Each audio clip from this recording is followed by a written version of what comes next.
What's up everybody, it's Victon. I've been playing a ton of Wolcen recently and I've been really enjoying it so far. I think at this point I've actually got about 4 builds I feel pretty comfortable with doing maps in the 120-130s range so far.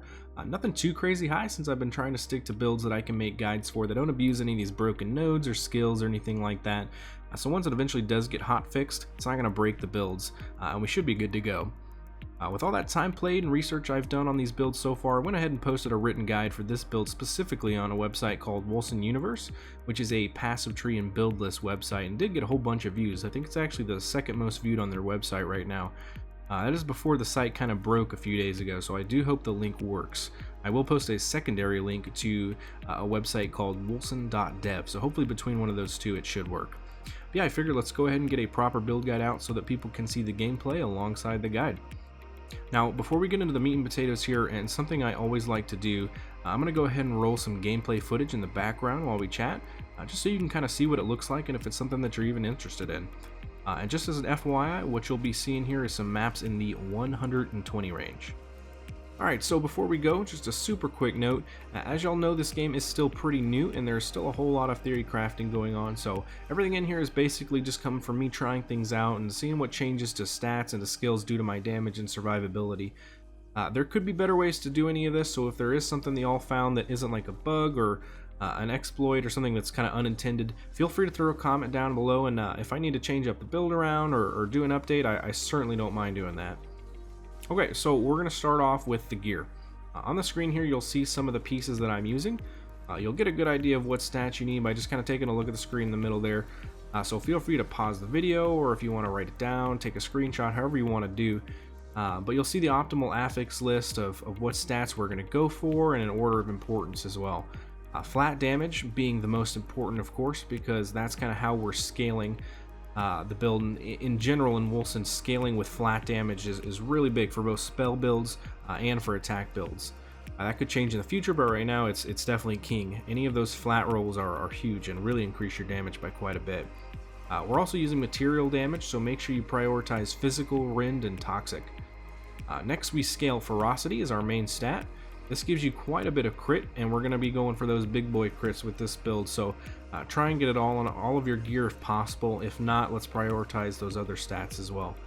Next would be crit damage, followed by rage and willpower cost reduction, and that's huge. We want to be able to do a lot of our bleeding edge whirly spins and staying above 750 rage. We'll talk about that more, but we want to be staying above the 750 rage mark, so the cost reduction is really big. I think I see it go up to about 40% maybe on max, and that's on shoulders and it's on gloves. I've only got about the 29%, 29% range on mine because, like I said, I haven't gone too high. Yeah, so let's make sure we're also not neglecting defensive stats. Once you get into the kind of probably above 100, it really starts hurting. So you're definitely going to need to be getting the defensive stats and picking up some defensive nodes as well. So what I've done is making sure that I get my chest with the all resistance score, because I'm also getting the node on the tree that doubles that. So getting a big all resistance score chest is pretty huge. It makes your survivability absolutely crazy compared to just like a health chest.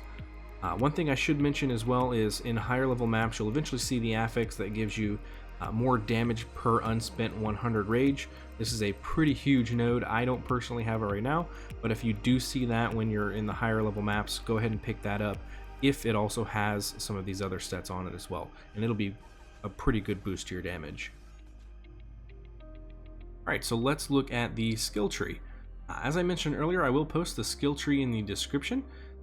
So a link to the Wolcen Universe and to the wolcen.dev, and hopefully between one of those two it should be working. So I'm just going to go briefly over each of these bigger nodes just so that we don't have to go too in depth. I wanted to make this a little bit quicker of a build guide just because, again, I think a lot of things are probably going to change. So we'll just kind of go over the bigger nodes here. So one of the biggest nodes you're going to want to first get, so I'll kind of also show you how you're going to level up if you guys are using this to level up your build.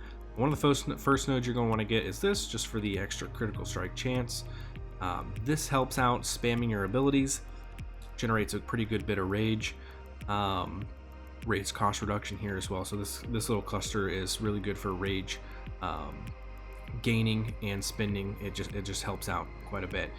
Coming down here, 50% material damage, and you can only deal material damage. So material damage is physical, toxic, and rend. So just note, if you have anything else on your gear, like I actually do on mine, my axe has fire as well, it's going to transfer 50 of that into material damage, and I'm not going to do that extra bit of fire, so it's going to half that damage. So a little bit of extra damage for each enemy nearby right here, and then I picked up global life leech right here and a little bit more. And then over here I have, this is the big node, so 2% damage per 100%, or I'm sorry, 2% damage per 100 unspent rage points. Now that is pretty huge because we're actually going to have quite a bit of rage. If you can see over here, this node gives you 200 max willpower and rage, another 100 rage here, another 100 rage here, and it's somewhere up here. Here's another 150 rage there. So I think we end up with about 1550 rage. So that's a pretty good bit of damage from that. And like I mentioned earlier, on the gear, you can actually get up to, I think it's 4% damage per 100 unspent rage on gear. Later on in the tiers, pretty high up, but the affix for that is pretty solid. So if you can get that, I would definitely get that. It actually is better than this node.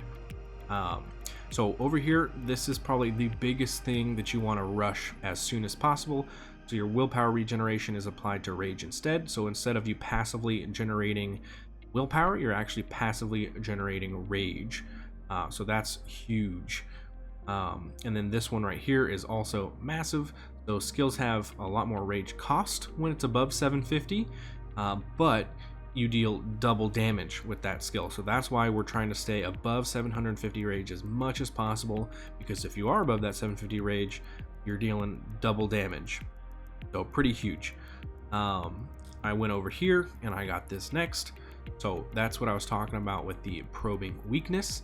So when you dodge roll, we're using dodge roll only once to get in a probing weakness stance, and we're never using again.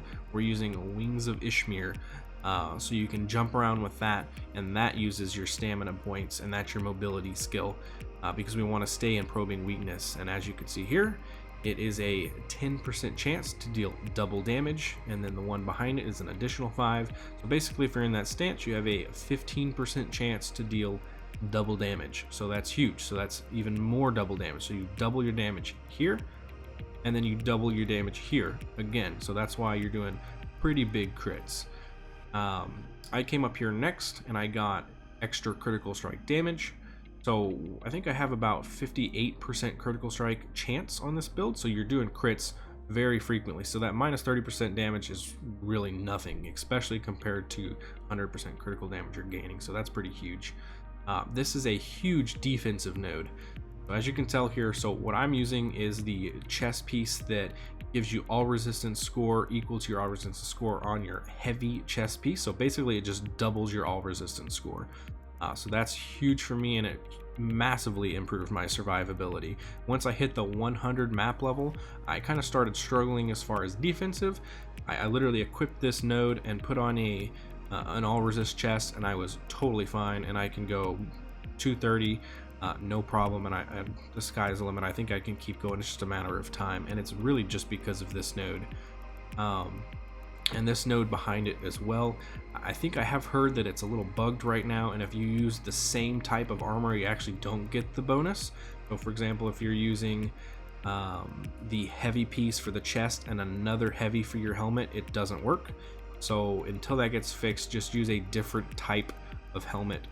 You definitely want the all resist chest, but use a different type of helmet so it's not conflicting. I came down here next and I got this as just another defensive. So you're just doing, you're taking even less damage, and basically the way it works is every time you're not taking, I think every second you're not taking damage, you're gaining stacks that reduce the damage you take, and then once you get hit, you actually reduce a point. So overall, very good for defenses. I think that is it for the tree. This is level, I think I'm 72 right now, so nothing too crazy. There's still quite a bit that you can get. I'm probably going to go up here and get some more melee damage, some stamina points, stamina, And then this one's pretty decent, 4% damage per missing stamina, and you are pretty much always have no stamina points just because you're jumping around so much with Wings of Ishmir. So that's pretty huge. I think it's like 20-25% increased damage with that node. That's probably, I don't know, 75, 76 is where I'll go from there.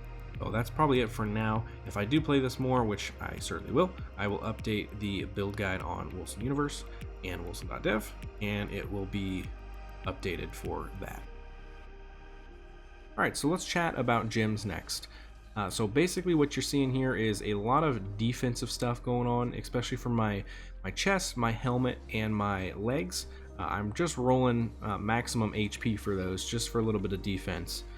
Once you get into the rings, the amulet, and the belt, you're definitely going to want to be rolling the rage and willpower transfer time. Again, that just helps you stay above your rage cost of the 750, so you're doing more damage, and you're able to spam a lot more skills, and it's not going into the willpower range, because that's always annoying. Now, if you're using a shield, I would definitely suggest in your pretty much all of your slots that you can get block chance and a little bit of block efficiency. You can actually get 100 block chance, 100 block efficiency. It's kind of hard to do, but you definitely can roll for that if you're doing a shield. I personally have been doing just fine with a two-hander, no survivability issues, so that's just kind of what I'm sticking with for a little bit extra damage. The biggest thing here is definitely flat damage in your weapon, so 3 offensive ones and then rolling flat damage. It's a little bit hard to do to get all 3 of those as offensive ones, so if you can't do that, try and roll 2 offensive ones and an offensive 3, and in the offensive 3 you're going to put crit damage. Okay, so let's go over these skills, and I won't go into too much depth here. I really just want to show y'all what I'm using so you can get a good base of where to start. The way it works on the visual here is the numbers next to the skills are the skill passives, as if they're the numbers from top to bottom and left to right. I've also ordered them from most important to least important, and I'll keep those up so as we can talk about the play style, you can just take a screenshot however you want to do it again and set it up on your skill bar. So main thing that you're going to be using for your movement skill is Wings of Ishmir. You're definitely going to want to be doing that instead of dodge rolling. Like I said, it'll be your main movement skill, so no really reason to use dodge roll. It generates your rage, and it's using stamina instead of the dodge roll again, because you want to be staying in probing stance, and if you dodge roll, it actually switches your stance between probing stance and I think the other one's called stalwart stance, and that's not the one that we want to be in, because if we're in probing stance, it gives you that 15% chance to deal double damage, and that's a huge damage boost. So every once in a while, I would definitely suggest checking your stance to make sure that you're in the right one and you're not losing out on that double damage chance. Next, you want to shout if you're around rares or bosses. Definitely wouldn't say you need to do that around normal mobs or even blues, but what it's going to do is give you some extra rage, and it's going to give you health globes that are going to pop out, so pretty good for survivability as well. You can shield charge around by holding it down with this setup, so you can actually go a huge distance if you don't hit the walls, so getting good at that is pretty fun, and you can really fly through maps using that. The Juggernaut is obviously a defensive buff, and I really only use it for rares and for bosses. So lastly, our main skill is obviously Bleeding Edge. The way I have it here makes it like Blade Vortex, so if you've ever played Path of Exile, it stays with you as you move and does AoE damage. I'd suggest spamming it for maximum stacks when you're doing rares or bosses, but if you're just kind of walking around killing the normal monsters or even blues, 1 or 2 stacks will be just fine. And we want to always be staying above that 750 rage, so you're doing even more damage. So I would say if you are fighting the bosses or the rares and you're spamming it, make sure you're using your rage potion so it can shoot back up over 1,000, and you should be good to go. That is really it for now. Do note that I'll try and update my Wolcen Universe build guide with updated passives and skill setups, so do check in there if you want the most up-to-date info. Again, the link is in the description. I hope y'all liked the guide and it was beneficial in some way and y'all did learn something. I also encourage everyone to have an open discussion in the comments if y'all come up with something that's better than what I have here. If it's doing more damage, you have more survivability, whatever that's working for you guys, go ahead and throw a comment in and let everybody know. And if it's something that I like as well, I'll definitely update my guide with the new stuff. So if you did like the guide and want more of the same type of Wolcen content, I would greatly appreciate a like and subscribe. This is a new channel, so every single sub and like really goes a long way. Thanks everybody, and I will see y'all in the next one.